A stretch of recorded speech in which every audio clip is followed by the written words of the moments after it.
चलिए टरौली बना चल सखिया गया जमुई दुमका गे चलिए टरौली बना चल सखिया गया जमुई दुमका गे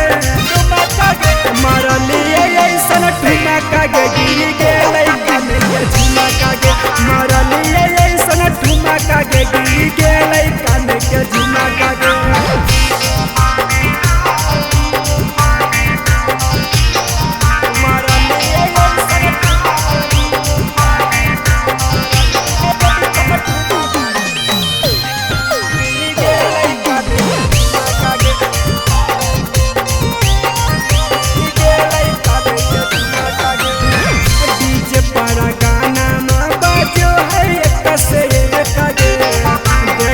कि हमारा भीड़ जुटो है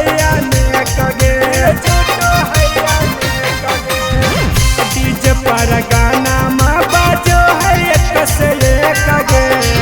देखे लगी हमारा भीड़ जुटो है गे आगे लहे लहे हम कमर हिलैलिए चारों घुमा गे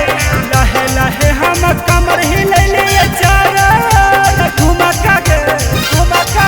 मरलिए ऐसन ठुमका गे गिरी गेलै काने के झुमका गे मरलिए ऐसन ठुमका गे गिरी गेलै काने के झुमका गे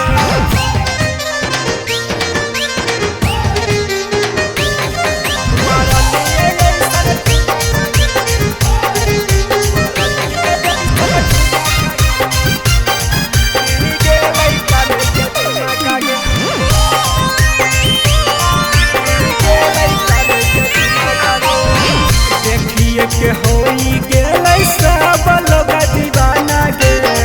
डीजे पर बजाबै साही सनेहिया के गाना गे देखिए के होई गेलै सब लोग दीवाना गे डीजे पर बजाबै साही सनेहिया के गाना गे आगे राजनीति सवाला भर बना देल चाहो सखी हमका गे